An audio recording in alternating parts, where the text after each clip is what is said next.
Morning here in Camp Windshield as Taters plays in the bushes making soup. It is a lovely Tuesday morning. Matt and I are feeling much better after being able to get a full night's sleep, thanks to not being woken up in the middle of the night by intense thunder and windstorms. Matt's even getting to get caught up on his video editing.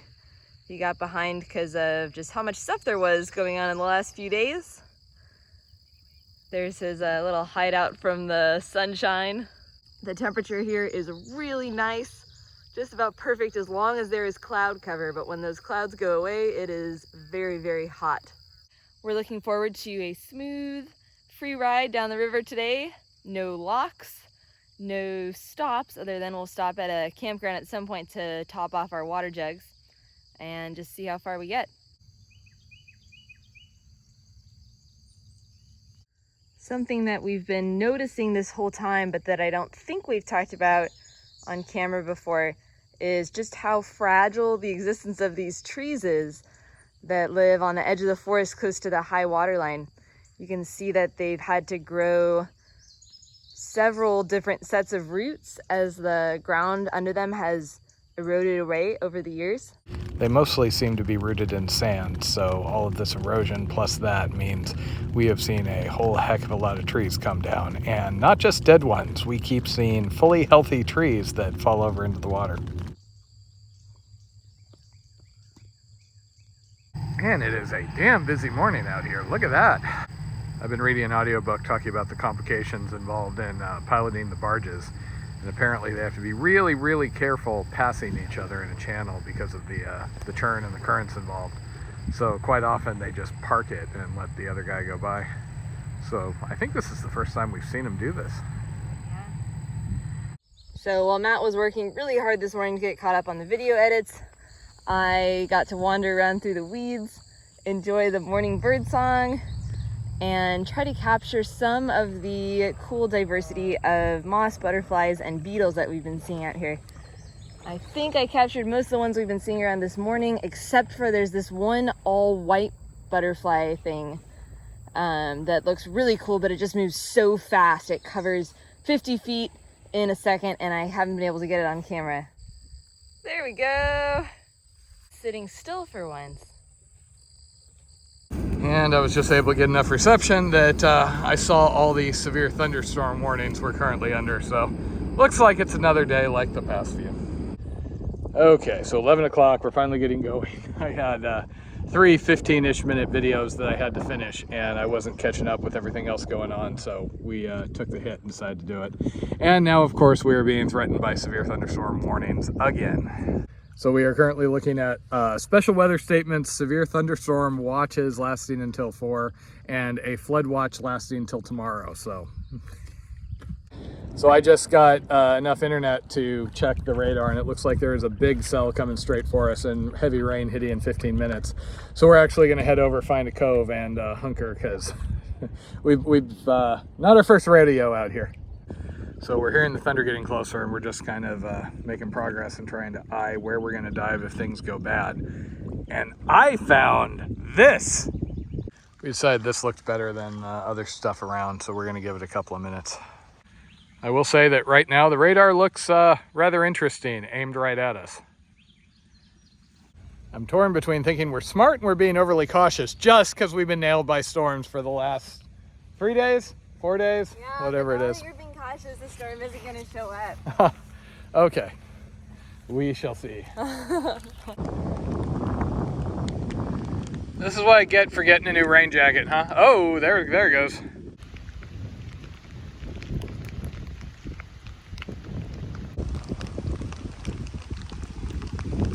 And I do believe it has arrived. If we hadn't already taken shelter, we probably would at this point.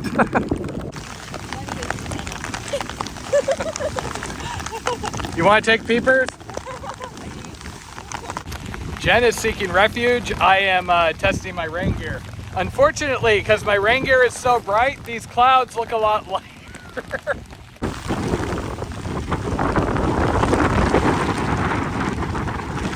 Alright, so we did get over here at about the right time.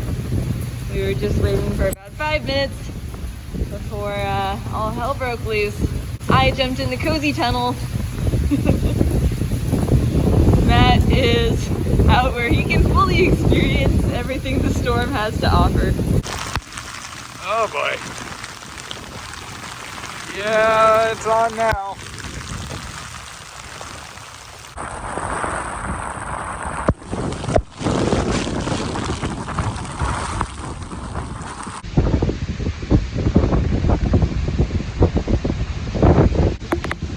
Yay, come join me in the tunnel of coziness.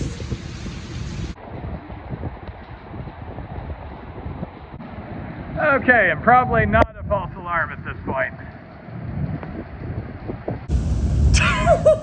Tater's finally got her wish. There's a tornado signature south of us. It's really going to be a bummer if there's a funnel right over there and I can't see it.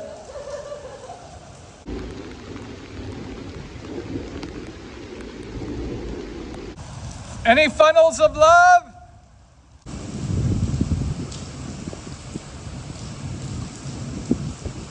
So the wind lasted about 20 minutes. We hung out here for a little longer because we were still hearing thunder pretty close.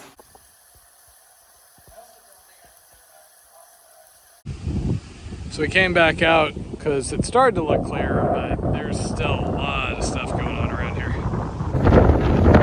Okay, maybe not. We thought we were good to get back on the water. Came out of our tunnel of safety and felt how strong the headwind is. Yeah, give it 10 minutes and it'll probably change 180 degrees. This is sail weather. No, if it switches around, that'd be delightful. I guess we're stuck here another minute or two. Well, I mean, this is going over us, so. We did get a pretty good amount of water in the boat during that. So Taters has some weird fetish for bailing water using her boot instead of the sponges. Don't use my boots. Yeah, if you're being efficient, you use the size 14 boots, you know? This is what she does in the middle of the night. Much louder, though. That was only one. I saw a cool fish out of it. Okay, yes. You saw a fish here. Chinese Nemo. Careful, he's gonna blow away. And here we go again. Not sure what exactly the weather's gonna do from here. We could be needing to dive off again at any minute, but at least from the radar, it looks like we got a couple-hour lull. Kind of figured any of the lightning was probably more likely to hit some of these towers than anywhere around us back there. Took care of our one errand for today, which was filling up our water at the Devil's Backbone campground. We have upgraded our water capacity from our initial 5 gallons, the 2.5 gallon jugs, up to 10 gallons. And that's because once you get into this lower Mississippi section, there's not quite as frequent access to parks and things on the sides of the river. So it's going to be helpful to be able to go a little farther. With 10 gallons, we can go probably about 4 to 5 days between water fill-ups. And up ahead, you see Tower Rock. Looks like more of a nub. So this is Tower Rock, something multiple people have told us about. I was picturing something a little taller. It's just rocks right there.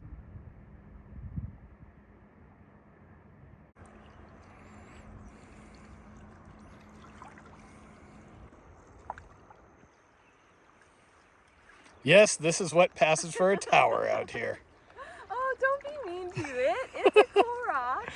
Yeah, I guess that's a tower for a flyover state. Ooh. Oh. Burn. Keeping an eye out for funnels of love, but instead all we're getting are carp. And they're not even doing the fun jumps. They're just doing like the little flips. We haven't had a really fun jump since that one jumped over the boat between Jen and I a few days ago.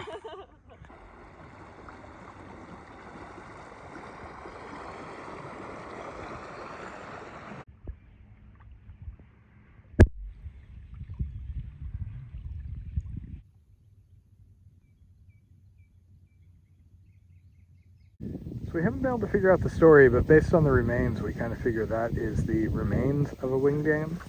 We're not sure if it just eroded completely or what. Normally they look like that, But we've had multiple cases where you can see one area that's eroded away, and sure enough, more logs.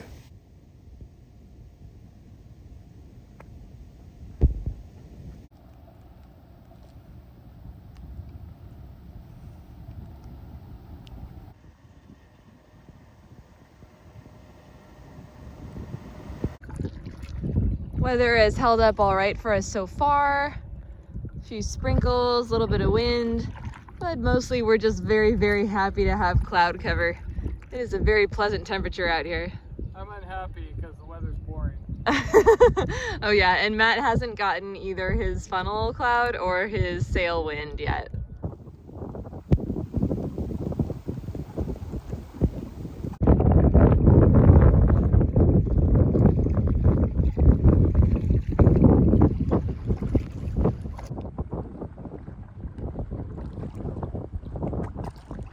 We had the headwind pick up a bit, but thanks to the current, we're still able to make forward progress. So what would have been a very frustrating and possibly a showstopper wind on the upper Mississippi is now just a little bit of an annoyance.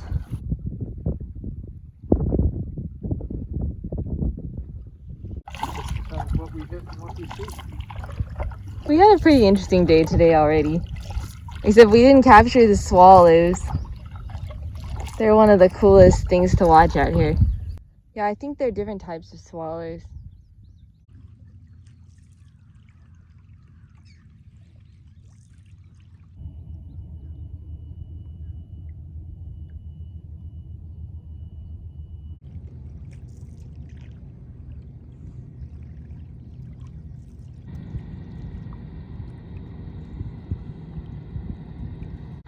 It's our favorite time of night, just before sunset, and we're passing by the town of Cape Girardeau,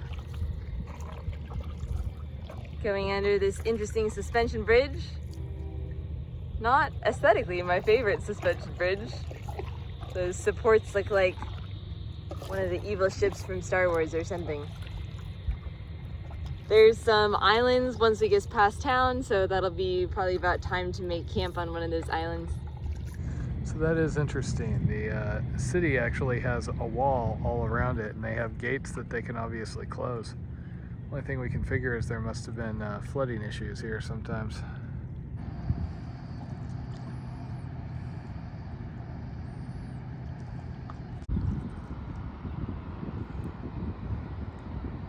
We came around the backside of this island generally, but we've been trying to avoid anything like this just because it gets stressful and we never know if it's going to go through. Looks like we can make it here. And we've been debating whether this is going to be a complete disaster or not. Jen is on team complete disaster, by the way. I'm not as good at seeing stuff out here. My experience has taught me that when something looks like it's a little nothing, sometimes it's a big riffle, and vice versa. No. And for the record, Matt was right. We didn't die. Matt was right, but it was worth taking the time to look and discuss. It really wasn't. You should have seen how mean she was. Unfortunately, this is not going to be one of our 5-star camp nights. We know we could have thunderstorms at any point. We don't want to be just out exposed in the middle of the sand. Plus side, at least we'll have internet, I guess.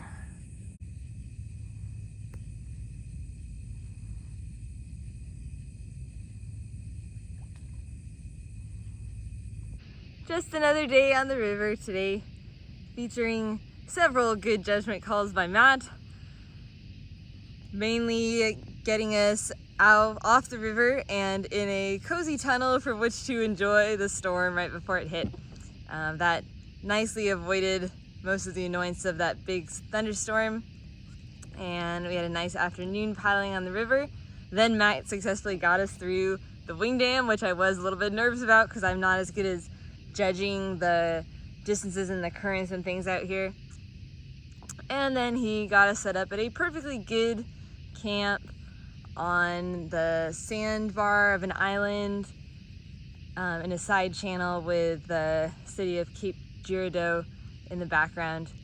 It's not our favorite camp ever because the sandbar is just so big. We're a little farther down away from the trees than we'd like, and a little closer to the city, train noise, etc. than we like. But a perfectly decent camp. Home sweet home for the night.